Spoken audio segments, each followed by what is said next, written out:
very keen.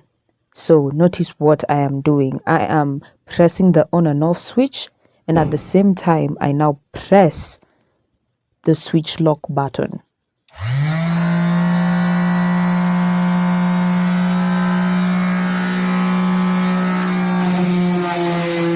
Yeah, so that now the finishing sander is running continuously without me having to press any of the two buttons.